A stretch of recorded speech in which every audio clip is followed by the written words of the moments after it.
even if we are not given things back, we lost our land, we lost so many things, and things aren't being handed back to us.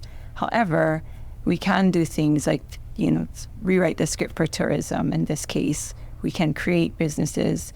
We can benefit off of tourism, right? And the wonderful thing about this movement or this opportunity is, yes, we have these nonprofits and these organizations and individuals who can benefit from this specific initiative.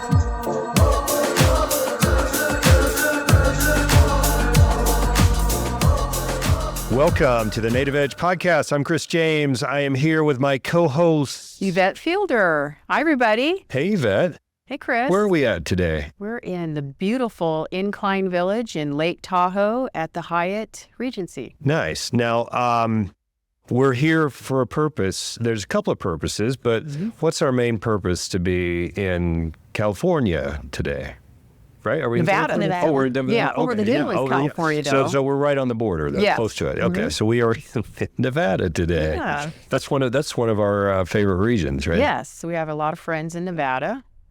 And so we're here for... We are introducing our new staff and team members, and they're receiving some training today, and that's our tourism program, the Native Edge Tourism Technical Assistance Program, and then tomorrow is our Native Edge Institute training. I can't wait to get into this. So this whole episode today is going to be based on introducing our new team members from around the United States that are working on the Native Ag Tourism Program, and I'm so excited to talk about it, to really get into some of the nuts and bolts of what we're going to do as a team and get to know the new team members.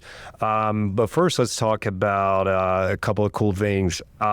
We just received, this is neat, we just received, the National Center for American Indian Enterprise Development receives our Platinum Transparency from the Candid nonprofit rating site. Nice. Platinum. That's awesome. I know. We're platinum. We are so platinum people. Yeah.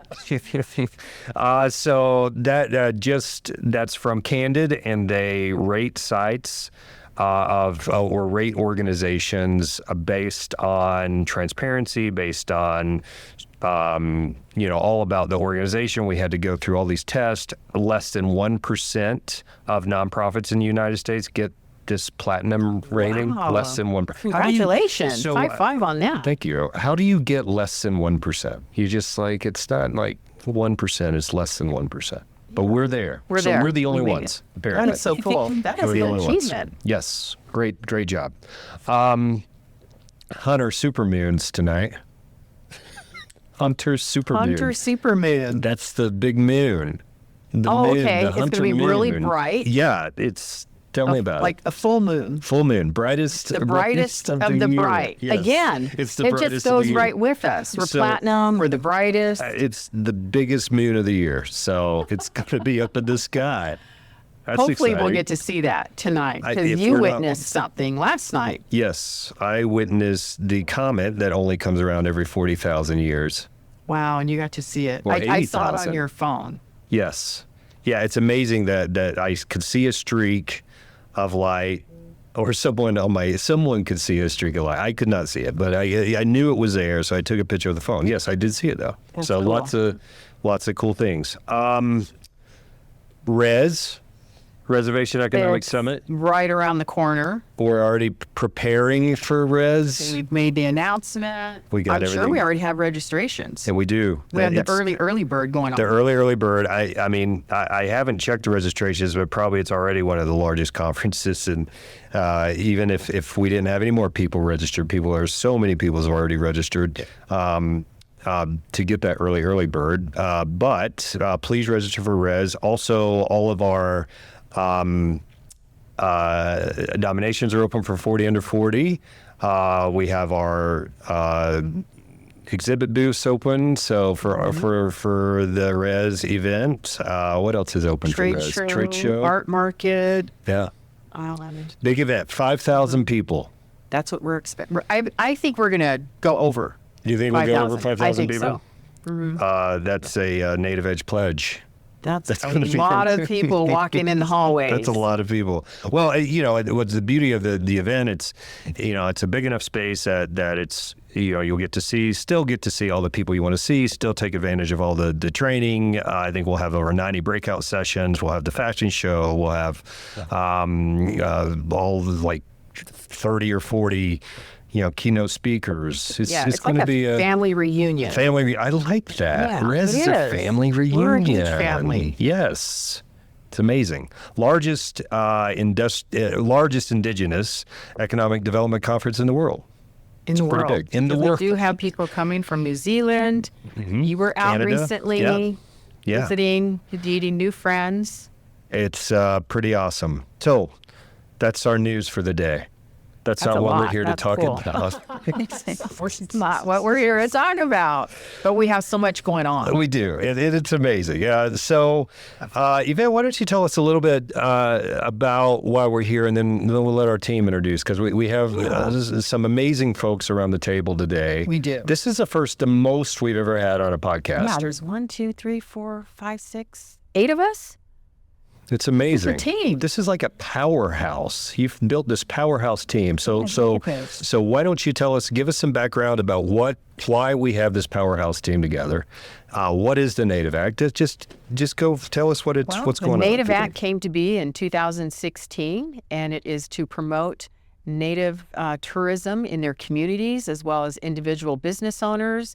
And so that aligns perfectly with everything that we've done for over 55 years. And so this is our newest program, the Native Edge Tourism Program, and we have some amazing new staff members that they're going to introduce themselves and talk about their region a little bit, maybe add a little nuance of their background if they want.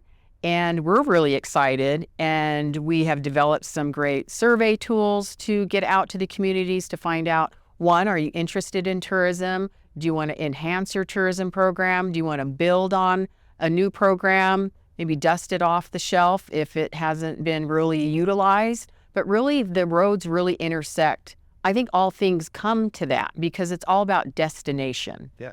And you want to feature your community. It can mean a lot of different things: language, culture, dance, but business and creating jobs. That's like the goal, is to create jobs, because then when we have a sustainable business, as we always talk about, then that is, you have longevity, the sustainability, and you can feed your families and put food on the table and a roof over your head and all the things that we always talk about at the National Center.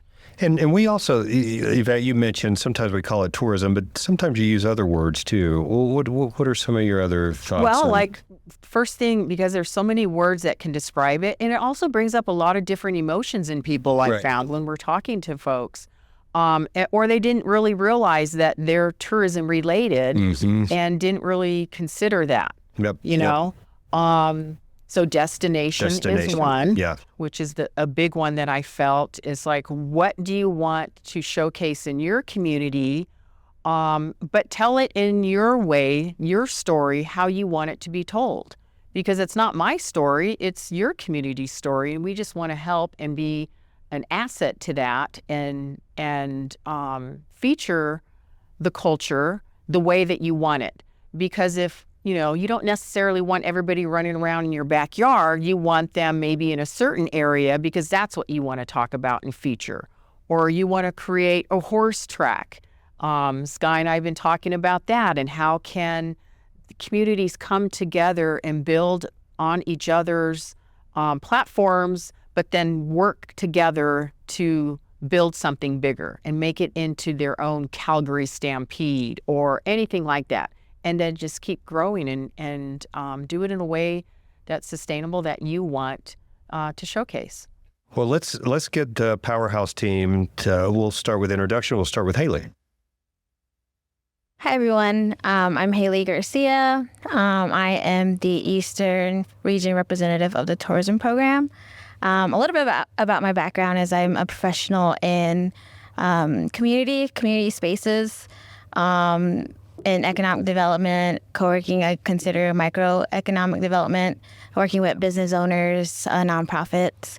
Currently based in Chicago. It's my second home.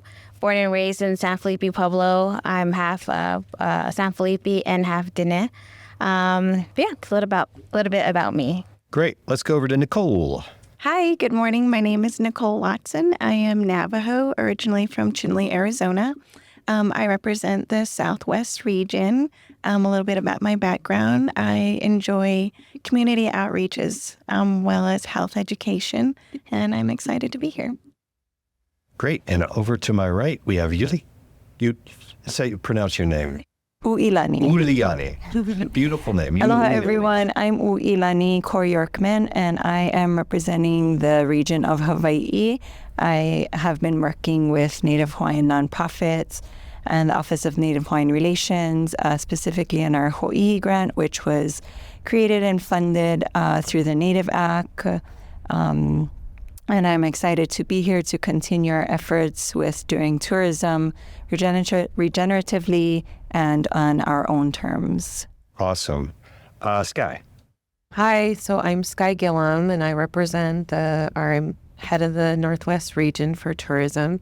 And I was born and raised in Montana, right by Glacier National Park, which is the Blackfeet Nation. And I'm just really excited to get started and to meet everyone and represent and meet everyone in the Northwest region and all these ladies. And let's go over to Yvonne. I'm Yvonne Phillips. I'm representing the Alaska region. I was born and raised in Alaska in the highly touristed city of Juneau. Very happy to be here. And Charmayne. Hi, I'm Charmayne Charley, and I'm the administrative specialist at the National Center, and I'm part of the team to help support. I'm Navajo from Denahota, Arizona. And that's our boss, Chris. Charmayne makes sure everything happens at the National Center, which I love. So, you can hear the diversity that we have. All the regions are here together, from Hawaii to Maine to Florida and everywhere in between. I do. Skye mentioned she grew up close to a national park, and I want to talk. Let's start sort of right there, because I think a lot of folks, my reservation in Cherokee, North Carolina, we border the Great Smoky Mountains National Park. So a lot of our tourism was based on the 10 million visitors that drive right down our main street into the national park. So what was, Skye, just from some of your experience around being close to a national park, why is that important to our communities that are close to national parks? Yeah, just growing up in those foothills of the Glacier National Park, which is actually our homeland and, back in before contact. So anyway, it's a beautiful area, but with the reservation bordering it, we don't capture all those tourism dollars, and people don't stop as much. So, getting into tourism and being passionate about it is something that's been happening since, I was little. And we looked at the big lodges that were owned by other people, and you're like, why don't we have this for ourselves? Why don't we capture these people that want to learn about us too, and tell our own story in our own terms without, a lodge that maybe Burlington Northern made in 1912. And why don't we showcase ourselves? So that is something I brought, like, my passion to the rest of the Northwest, because there's equally as beautiful places throughout the U.S., Hawaii, Alaska, that we want to showcase our own culture. And like I said, tell it on our own terms, tell our own story. And already having the population driving through is how the community can capture that population. Even for small business owners, like my parents had restaurants on the reservation, so that was something. Even though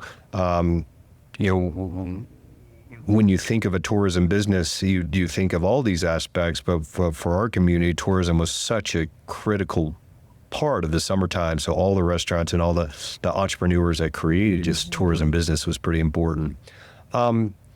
Yvette, tell us a little bit about just some of your thoughts. I know in your introduction, you mentioned a little bit about some of tourism, but what's the diversity of tourism in the United States?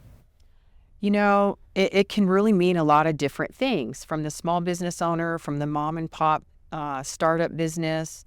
When you're driving through their town, they want you to stop at their store, their coffee shop, their cookie place, as much as the tribe is involved with tourism, that they can get involved, as well as like we've always talked about small business development, government contracting, and how that can benefit the communities.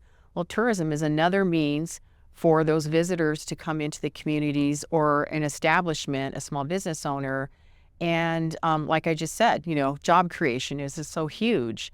And you might not think of it like this one person that wants to go on a hiking trail and have the local person tell them all about the unique history of what they're seeing on that particular mountain, that walkway, the river, the traditional name, what is the name, the cultural name of that area.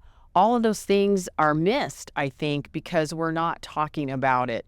So we want to, in our team, get together and have everybody really tell their story, like Skye just said.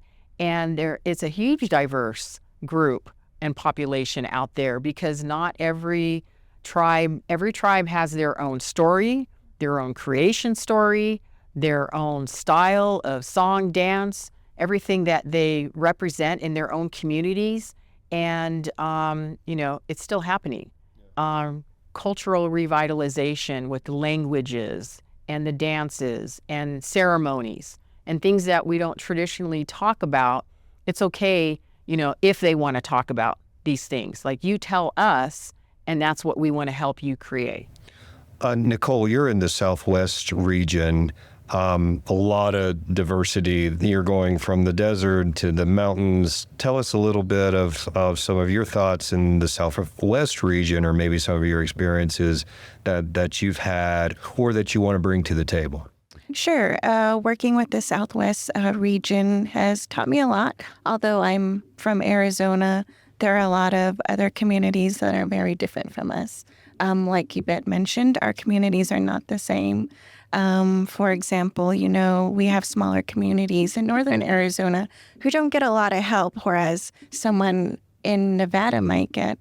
A lot of the smaller communities, they tend to work in silos, and what we're really here to do is to bridge those gaps.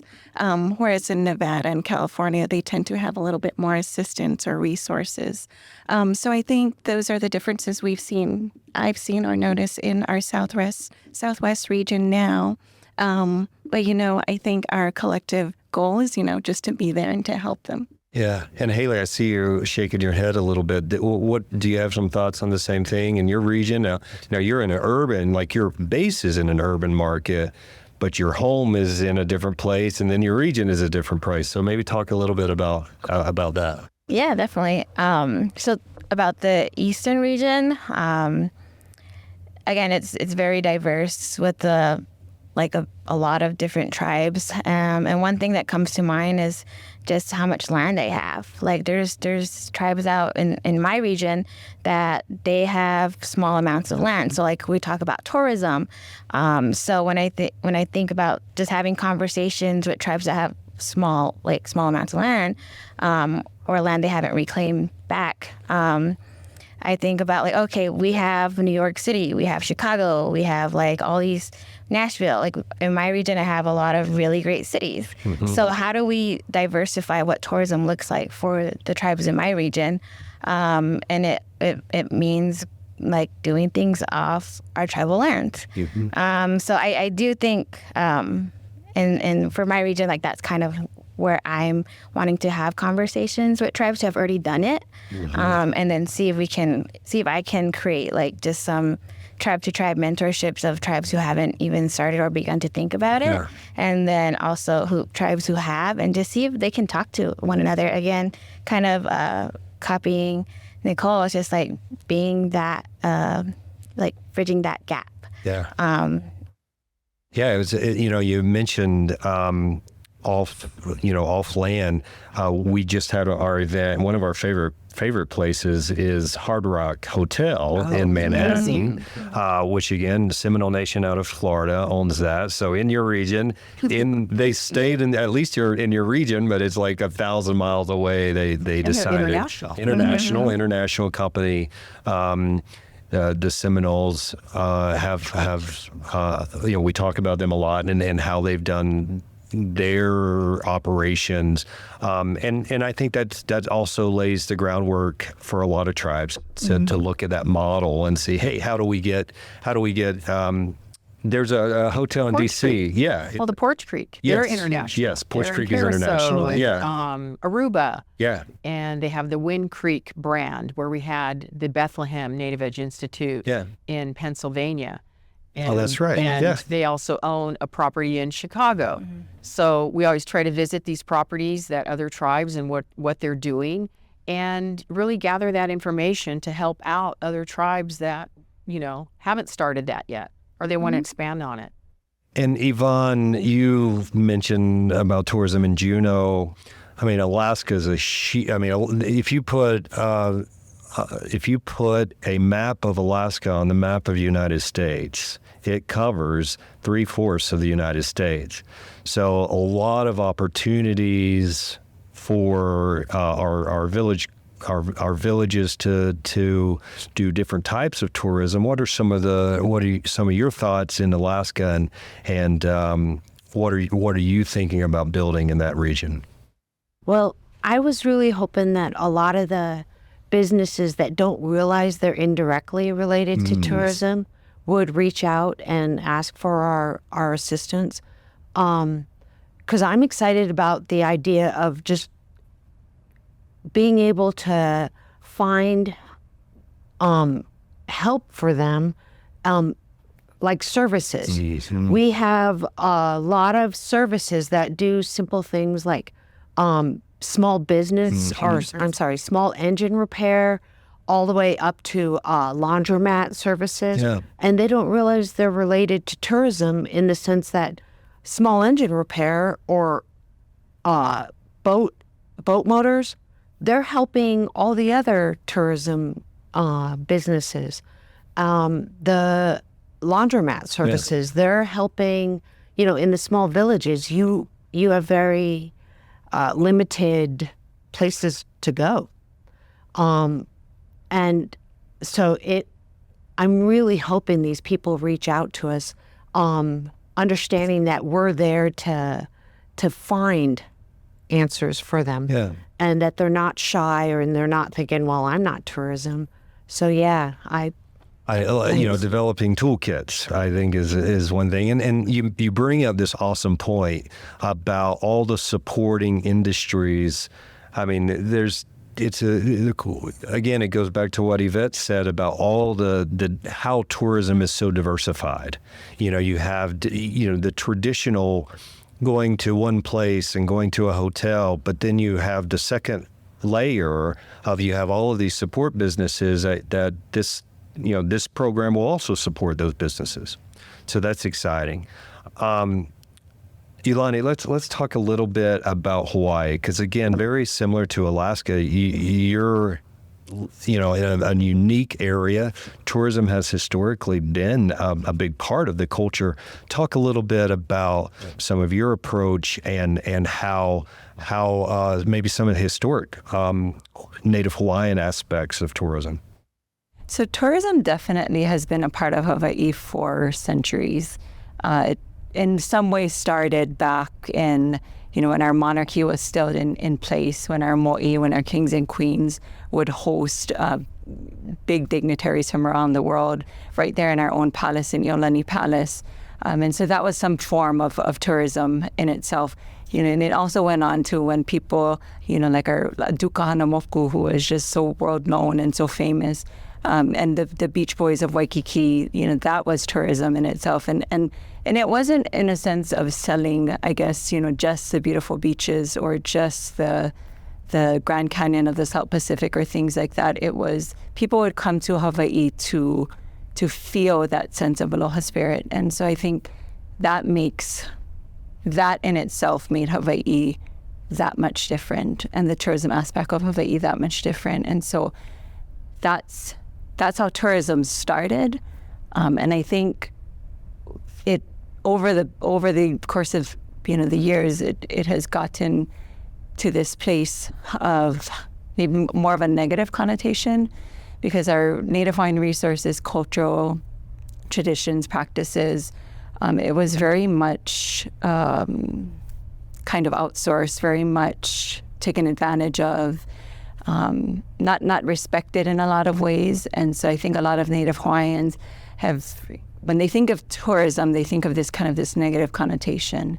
And so, what the Native Act has done or is trying to do, and the Ho'ihi Grant Program is trying to do, is we're trying to bring back this sense of what the Aloha spirit had brought to, what Dukahanamoko had brought to tourism in Waikiki, and the Beach Boys of Waikiki had brought they brought the selling of this sense of feeling, of this sense of the Aloha spirit, and not the sense of, abusing our natural resources, abusing our cultural practices, traditions, our language, and things like that. And so I'm excited about being able to grow that. So Ho'ihi has been around for 3 years, and we've seen a variety of projects on all different types of islands, and we've been able to fund those projects, and we've seen many different things, from different projects like funding a fish pond on Maui, who they would teach tourists that pass through about the fish pond and how they're restoring it, and teach them ways to respectfully go to the beach and not enter into the fish pond, because it's not a place that you go to swim and to have your tourist attractions and things like that. And the bay at Kahalu'u, same thing, that it's been so abused, and the reef.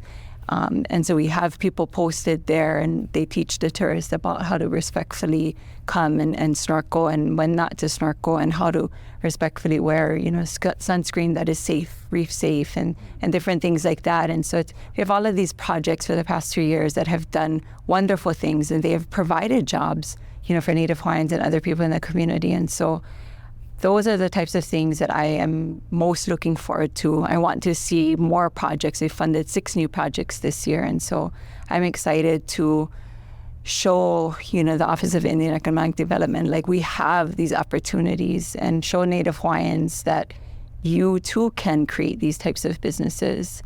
You too can benefit off of tourism. However, you can do it your way. You don't have to do it the traditional way with the big resorts and the big boating companies and, and those types of things. And so I think that's what I'm most excited about, is being able to show our Native Hawaiian people that you can do tourism, but you can do tourism on your terms in a respectful, regenerative type way. And it's a balancing act. It's a definite for all of our communities, it's because there are some aspects to the community that you often may not want anyone in that sacred side or those sacred areas. But you also don't want anyone else telling our story. Yes. And I know that's happened in every one of our communities, that there's somebody else telling the story. We were talking about a movie that you took your kids to, a few years ago, and how it's like someone else is telling this story that, is not about us. It's Hollywood's take. Hollywood's take. Or another, that there could be a story that's being told that doesn't have anything to do with our that particular tribe. So, but that's on us a little bit. Okay. So we do have to take responsibility. So when we reach out, for example, and it's like it's somebody else's job, and everybody's so busy, we get it, But we want you to invite us in, and we want to listen, and we want you to tell your story. But we want to be at the table, as well as you need to be at the table, and you need to be, because, something like that happens and it comes up and it's like, oh, well, they didn't reach out to me. And it's like, well, maybe they did 5 times over and there was no response. So we're just saying, let us in and, bring us to the table. We're more than happy to come out into the communities. In fact, we have 20 trips that are planned that we're going to be out into the communities. So keep your eye out for us. And we want to learn about your community and how you want to develop it. And it's important to be engaged. I think, with those 20 trips coming, you're doing community surveying, right? Tell us a little bit about if one of you come into one of our communities? What's the process? What are we we looking for? want to get the data, of course, because we want everything to be measured and that our goals are aligned with where we're going with this on this roadmap, as we just said. And so we want to reach out to as many people as we can, because all that data is really important, because we also want to bring all the agencies together. And everybody has a piece of the pie, and so we want all the agencies involved. And we just had an awesome conversation, Skye and I did. We had a client meeting the other day of somebody who's been a friend of the National Center, and they're looking for some additional funding because they want to redevelop again. And so we were really excited to have that meeting, because now it's going to intersect with a couple of different agencies. And so we want the agencies all involved, because maybe they have a different grant program that has to do with solar or anything, you know, that can help a small business, or they want to repurpose their building and make it more, insulated well for the weather, whether it's in Arizona for the heat purposes and there are ratings for the insulation, to in colder weather, increment weather, that, you know, they need to have that sustainability for that particular building and get it up to par. And so there's all these different ideas, but they need to have the building to be safe. Maybe there's something that needs to be changed in it. Maybe there's asbestos that they need to, clean up. And so we want to be a part of that, because you can't do all these things unless you're following the local city, county, state guidelines and things like that, you know, if it's in an urban setting.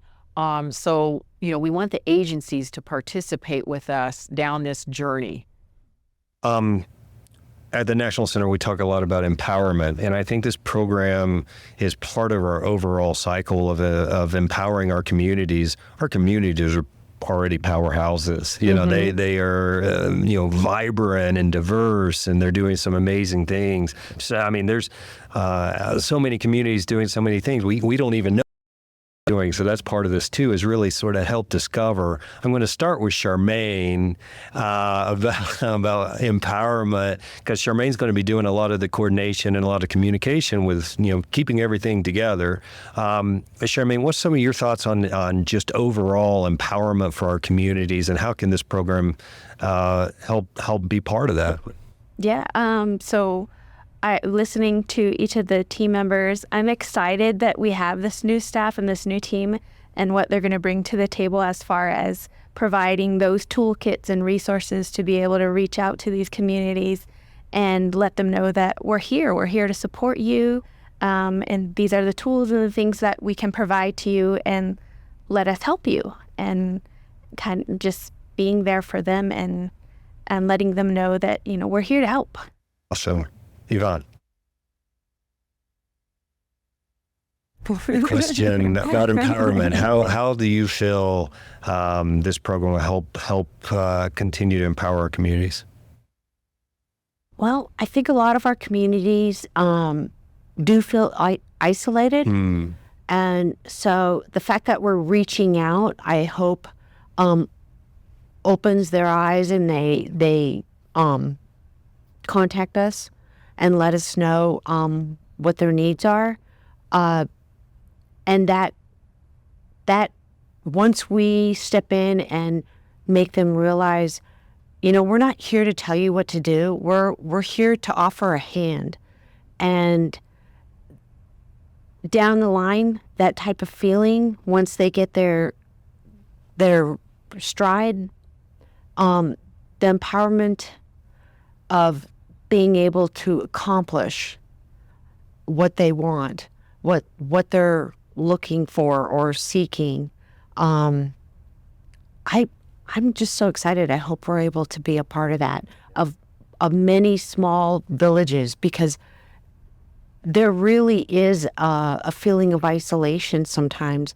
I'm sure Hawaii experiences it. And living in Juneau, I felt like if they didn't come visit us, I wouldn't know them. And it would be awesome to feel like we're reaching out the hand, we're reaching out to them, and we're be able be able to go to them rather than having to wait for them to come to us, living in the big suburban areas. So Great. Skye, what are some of your thoughts? You know, to me, empowerment is being able to create something sustainable, whether it's, tourism, economic development. We talked about how it all works hand in hand. And, creating a better future and being able to tell our own stories, which I think is important. Me and Yvette got in a conversation last night about, we're very diverse throughout Indian country, but there's this vein of like a lot of similarities in our beginning and our creation stories, different things like that. So, my Northwest area is going to be Washington, my backyard, Montana, all the way over to the Great Lakes and down into Iowa, Nebraska.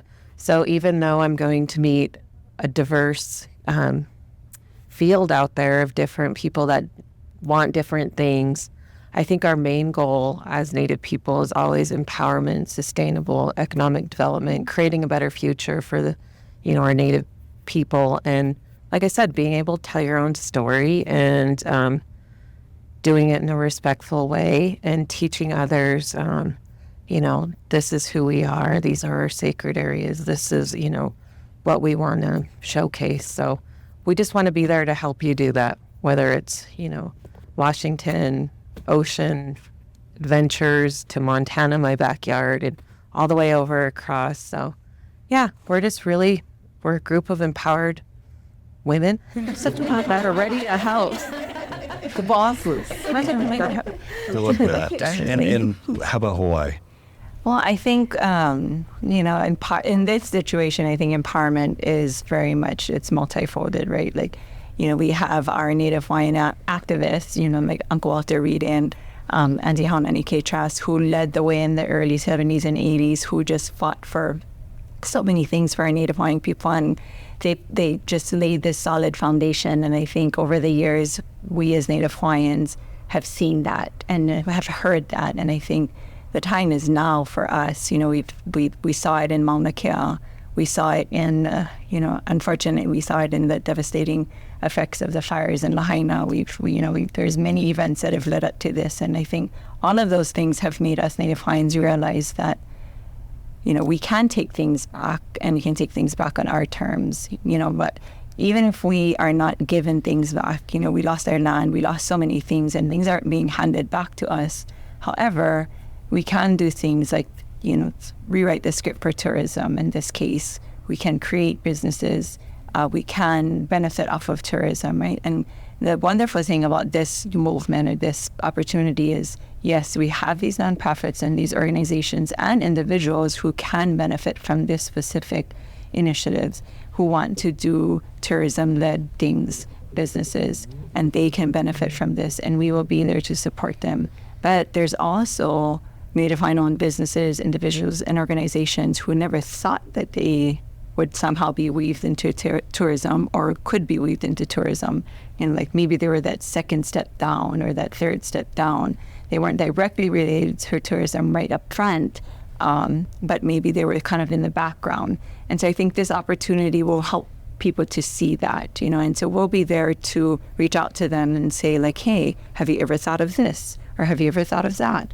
And if they aren't interested in tourism, here at the National Center, we can also show them like, okay, if that's not what you want to do, then what do you want to do? You tell us what you want to do. And okay, if you want to do that, well, here are some resources to do that.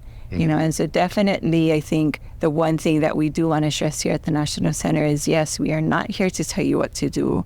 We're not here to step on anybody's toes. We're not here to come into Hawaii to step on anything that's already being done. We are just here to uplift and to support and to enhance everything that is already going on. And if you want the support, that's great. Then we will be there to support you. And if you don't want it, then that's okay too.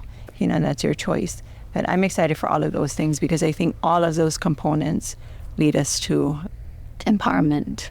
Awesome. Nicole. empowerment in a tourism aspect, I think it can mean a lot of different things. But I think one thing that is really strong is we want our small Native communities and their businesses, we want them to be seen. We want them to be recognized. Just like all Native Americans, we want to be recognized in some way. And I think allowing them and providing them that resource to be recognized and heard, that's what builds a stronger community, not only for them themselves as people, but as their business, as a community. That enhances their job growth, their economic growth, their community growth. It makes them stronger as a people, as a community. And I think when we empower them and we're their cheerleaders and we tell them, you can do this, here are all the resources, this is what you need to do, and we guide them in the way that they want to be guided, we are empowering them in that way. We are making them stronger. So I really think, empowering is, really being there for them, being their voice, helping them and guide them, and really, just to make them a stronger community and for a brighter future. And Haley? Empowerment, I think all these women here kind of voiced what empowerment could be, but where my viewpoint is one thing I say to a lot of communities I work with is consider me a resource. So that's literally every time I interact with someone new, whether it's a homeless person out in Chicago or that I just randomly had a conversation with, or a tribal leader that I had to stand before for tribal council. I just always mention consider me a resource, because I believe kind of mimicking that we need to be able to tell our own stories from our own our perspectives, because I think we're at a time and age where we have a lot of advances of technology and a lot of our people are educated, that we can create those roles within our communities of marketing our own tourism, telling those stories, because there's a lot of big marketing companies out there right now that do it on our behalf, and it's through the lens of someone who's not Native or Indigenous.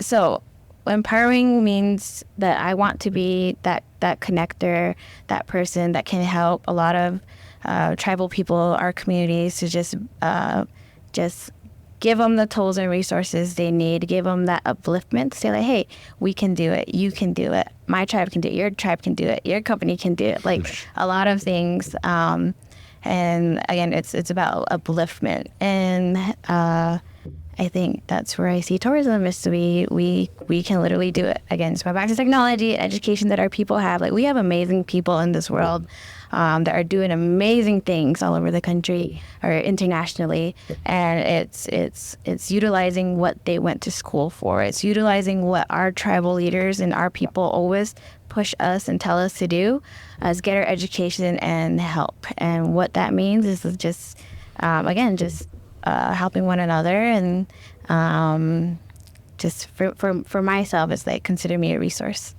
Awesome. Well, Yvette, I'm empowered because of this awesome team.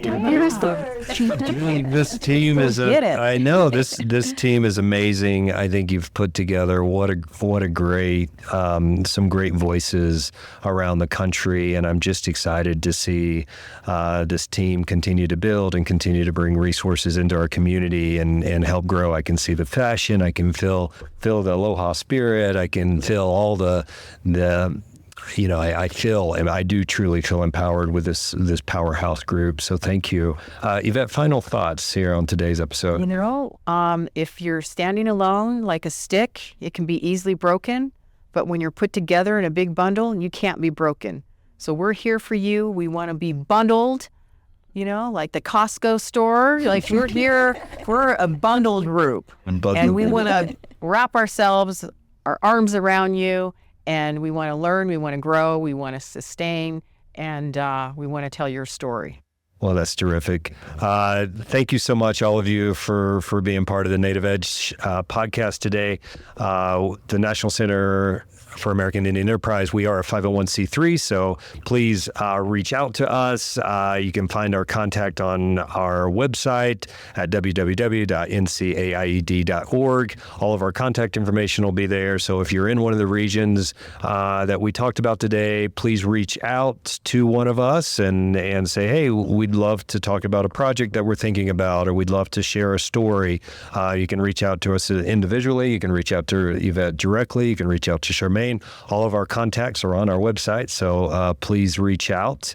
Also, there's a way to donate to the organization on our website as well, so feel free to make any donations. November is coming up soon, and it's a big month for giving to nonprofit organizations, so please consider a small amount of donation. Did you know we've 80% of the money that we raise at National Center goes right into our programs? Isn't that amazing? 80%. It's online. You can see where the money goes. Yeah.